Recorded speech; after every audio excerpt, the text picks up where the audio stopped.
ఇక్కడ బల్కంపేట ఎల్లమ్మ తల్లికి కళ్యాణానికి సంబంధించి కూడా ఏర్పాట్లు ఏ విధంగా ఉన్నాయి తెలుసుకునే ప్రయత్నం చేద్దాం. బల్కంపేట ఎల్లమ్మ ఈవో వినోద్ గారు ఉన్నారు, ఒకసారి మాట్లాడదాం. సార్ నమస్తే. నమస్తే అమ్మా. ఎట్లా జరుగుతున్నాయి సార్ రేపటి కళ్యాణానికి సంబంధించిన ఏర్పాట్లు? ఇప్పటికే అన్ని అరేంజ్మెంట్స్ చేయడం జరిగింది. అన్ని డిపార్ట్మెంట్స్ సమన్వయంతో, అలాగే దేవాదాయ శాఖ టెంపుల్ తరఫున ఇప్పటికే టెంపుల్లో కావాల్సిన అరేంజ్మెంట్స్ అనగా గుడికి పెయింటింగ్స్, ఇల్యూమినేషను, తర్వాత మరమ్మతులు అన్నీ కూడా చేయడం జరిగింది. తర్వాత ఈరోజు వచ్చేసి అమ్మవారి యొక్క ఎదుర్కొల్ల ఉత్సవం ఉన్నది. ఎదుర్కొల్ల ఉత్సవం తర్వాత రేపు మార్నింగ్ 9 గంటలకు అమ్మవారిని కళ్యాణ వేదిక దగ్గర తీసుకొచ్చి అక్కడ కళ్యాణ తత్వం అనేది నడుస్తుంది. ఒక 11:51 అమ్మవారి కళ్యాణం జరుగుతుంది. దాని తర్వాత భక్తులకు తీర్థ ప్రసాదాలు అందజేయడం జరుగుతుంది. తర్వాత 22వ తారీఖు వచ్చేసి అమ్మవారి రథోత్సవం ఉన్నది. రథోత్సవానికి కూడా అన్ని ఏర్పాట్లు అంగరంగ వైభవంగా చేయడం జరిగింది. అంటే స్థానికంగా బోనాలు ఎంతోమంది సమర్పించుకుంటారు, భక్తులు పెద్ద ఎత్తున రావడం జరుగుతుంది కదా. అంటే గత ఏడాదితో పోలిస్తే ఈసారి అంటే ఎన్ని లక్షల మంది భక్తులు అన్నారు? బోనాలకు సంబంధించి కూడా అమ్మవారికి ఎంతమంది బోనాలు సమర్పించుకునే అవకాశం ఉంది? గత సంవత్సరము 3,50,000 మంది వరకు వచ్చినట్లుగా మాకు తెలిసింది. దానికి తగ్గట్లుగా ఈసారి ఒక 10% ఎక్సెస్, అంటే దాదాపుగా 4 lakhs పబ్లిక్ వచ్చినా కూడా వాళ్ళకి కావాల్సిన వసతులన్నీ చేసి ఇప్పటికే రెడీ చేసి పెట్టాము మేము. ఇది జిహెచ్ఎంసీ వాళ్ళు పారిశుద్ధ్యం చూస్తున్నారు, పోలీస్ డిపార్ట్మెంట్ వాళ్ళు లా అండ్ ఆర్డర్, అలాగే ట్రాఫిక్ సమస్యలు కూడా వాళ్ళు చూస్తున్నారు. ఇంకా దేవస్థానంకు వచ్చే భక్తులకి త్వరగా దర్శనం అవ్వడానికి క్యూ లైన్ అరేంజ్మెంట్స్ చేశాము. తర్వాత వాళ్ళకు ప్రసాదాలు కూడా అందించడానికి అన్ని రకాల ప్రసాదాలు కూడా సిద్ధం చేశామని తెలియజేస్తున్నాం. రేపు అంటే అమ్మవారి కళ్యాణానికి ఎవరెవరు రాబోతున్నారు సార్? విఐపీస్ ఎవరెవరు రాబోతున్నారు? మంత్రులు ఎవరెవరు?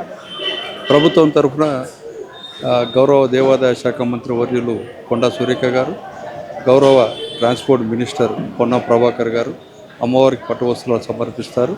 ఈ సందర్భంగా కళ్యాణోత్సవాల కార్యక్రమంలో ముఖ్య అతిథులుగా సనత్ నగర్ నియోజకవర్గం ఎమ్మెల్యే గారు అయినటువంటి శ్రీ తలసాని శ్రీనివాస్ యాదవ్ గారు ముఖ్య అతిథిగా ఇక్కడికి విచ్చేస్తున్నారు. తర్వాత ఇంకా గవర్నమెంట్ డిగ్నిటరీస్ చాలామంది వస్తారని చెప్పి ఇప్పుడిప్పుడే తెలుస్తుంది మాకు. ఇంకా పూర్తి స్థాయిలో లిస్టు రాలేదు కాబట్టి అంత విఐపీస్ ఎంత వచ్చినా కూడా వాళ్ళకు కూడా ఎటువంటి ఇబ్బందులు జరగకుండా వాళ్ళకి సపరేట్ గ్యాలరీ కూడా ఇక్కడ అరేంజ్ చేశారు. ప్రభుత్వం నుంచి ఈసారి సపోర్ట్ ఎట్లా ఉంది సార్? గత ఏడాదితో పోలిస్తే ఈసారి సపోర్ట్ ఏ విధంగా అందిస్తుంది? గత ఏడాది కూడా అన్ని డిపార్ట్మెంట్స్ కలిసి పనిచేయడం జరిగింది ఇక్కడ. ఈ సంవత్సరం కూడా అన్ని డిపార్ట్మెంట్స్ పాస్ట్ జరిగిన ఎక్స్పీరియన్స్ని బట్టి ఈ సంవత్సరం కూడా గత సంవత్సరం కంటే ఇంకా మెరుగైన వసతులు భక్తులకు కల్పిస్తారు. ఎన్ని లక్షల మంది భక్తులు వచ్చేటువంటి అవకాశం ఉంది అమ్మవారిని దర్శించుకోవడానికి? దాదాపుగా 4 లక్షల మంది భక్తులు వస్తారని చెప్పి అంచనా వేస్తుంది. Thank you so much. నమస్తే అండి, మీ పేరు? శ్రీలత. అమ్మవారికి సంబంధించి ముఖ్యంగా బల్కంపేట ఎల్లమ్మ అంటేనే ఎంతో విశిష్టత కలిగినటువంటి అమ్మవారిగా కూడా చెప్పుకుంటూ ఉంటాం కదా. మరి ఎట్లా జరుగుతున్న ఏర్పాట్లు, ముఖ్యంగా రేపటి కళ్యాణంకి సంబంధించి ఈరోజు ఏర్పాట్లు ఏ విధంగా ఉన్నాయి? చాలా మంచిగా జరుగుతున్నాయి అమ్మ. ఈరోజు అమ్మవారిని ఎదుర్కోలు జరిగినాయి, కొట్నం పెట్టిండ్రు, పసుపులు ముట్టియడము అవన్నీ జరిగినాయి.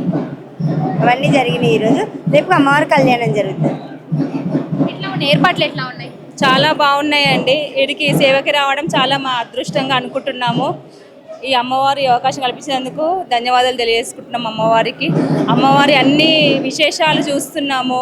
ఎదుర్కోలు కానీ, పసుపు కొట్టడం కానీ అన్నీ చూస్తున్నాము. తలంబ్రాలు కలపడం కానీ అన్నీ పాల్గొన్నాము. చాలా సంతోషంగా ఉంది. ముఖ్యంగా ఆ ఏర్పాట్లు ఎట్లా ఉన్నాయి?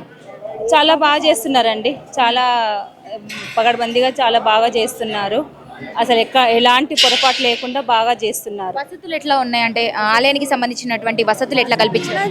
వసతులు కూడా మాకు అన్ని సౌకర్యాలు బాగున్నాయండి. వసతులు బాగున్నాయి, ఏమి ఇబ్బందులు లేవు. ఎంతమంది అంటే భక్తులు వచ్చేటువంటి అవకాశం ఉందంటారు రేపు? చాలా భారీ ఎత్తున వస్తారండి. అసలు అంచనా లక్షలలో కూడా రావచ్చు. చాలా మంది వస్తారు. చాలా మందికి చాలా ఏర్పాట్లు కూడా చేస్తూ ఉన్నారు. కమిటీ వాళ్ళు కూడా చాలా గొప్ప సహకారం చేస్తున్నారు మన కోసము. దాన్ని వినియోగించుకుని అందరు రావాలి అని కోరుకుంటున్నాము. గత ఏడాదితో పోలిస్తే ఈసారి ఏ విధంగా ఉండబోతుంది అమ్మవారి కళ్యాణం? గత ఏడాది కన్నా ఈసారి ఎక్కువ రావడం అనుకుంటున్నాను. చాలా భక్తులు వస్తారనుకుంటున్నాను. రేపటి ప్రత్యేకతలు ఏంటి, విశిష్టతలు ఏంటి? రేపటి అమ్మవారి కళ్యాణం ఉంటుంది. తర్వాత బోనాలు వస్తుంటాయి. చాలా అందరూ పెద్ద పెద్ద వాళ్ళు వస్తూ ఉంటారు. అందరూ ఓడి బియ్యాలు సమర్పిస్తారు. నైవేద్యాలు అవన్నీ ఉంటాయి. ఎంతమంది భక్తులు బోనాలు సమర్పించేటువంటి అవకాశం ఉందంటారు రేపు? చాలా మంది వస్తారమ్మా, అంజనే వేయలేము మనం. కానీ లెక్క పెట్టలేము మనము. చాలా మంది చాలా సమర్పిస్తూ ఉంటారు. రేపు మంగళవారం కాబట్టి విశేషాలు ఉంటాయి కాబట్టి చాలా మంది సమర్పిస్తారు. అంటే అమ్మవారికి ప్రతి ఏటా బోనాలు ఇక్కడ ఉన్నటువంటి చుట్టుపక్కల ప్రాంతాల నుంచి వచ్చి బోనాలు తీసేవాళ్ళ, లేకపోతే ఇతర వేరే దగ్గర నుంచి వచ్చి కూడా బోనాలు సమర్పించుకుంటారు? చుట్టుపక్కల ఏరియా చుట్టుపక్కల గ్రామాల నుంచి గ్రామాల నుండి కూడా వస్తారు. ఎక్కడ నుంచి మొక్కుకున్న వాళ్ళు వాళ్ళ మొక్కులు తీర్చుకోవడానికి వస్తారు. మొక్కు లాస్ట్ టైం వచ్చిన వాళ్ళు ఇది జరిగితే అది మేము అనుకున్న జరిగితే వచ్చి చేస్తాం అనుకున్న వాళ్ళు కూడా వచ్చి చేస్తారు. వివిధ ప్రాంతాల నుంచి కూడా వచ్చి చేస్తారు. ఇక్కడ రూమ్లు తీసుకొని కూడా వచ్చి ఉండి చేసుకుని పోతారు వాళ్ళు.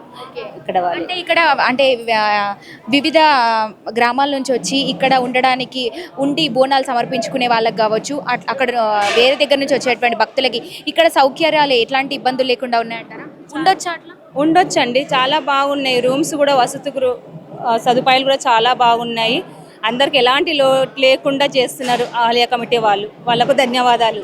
ఎట్లా అనిపిస్తూ ఉంటుందంటే ఎన్ని సంవత్సరాలుగా వస్తున్నారు మీరు ఇక్కడ టెంపుల్? నేను ఇది మొదటిసారి అండి, ఇక్కడ సేవకు రావడం మొదటిసారి. చాలా బాగా అనిపిస్తుంది. మళ్ళీ మళ్ళీ రావాలి అన్న విధంగా అనిపిస్తుంది.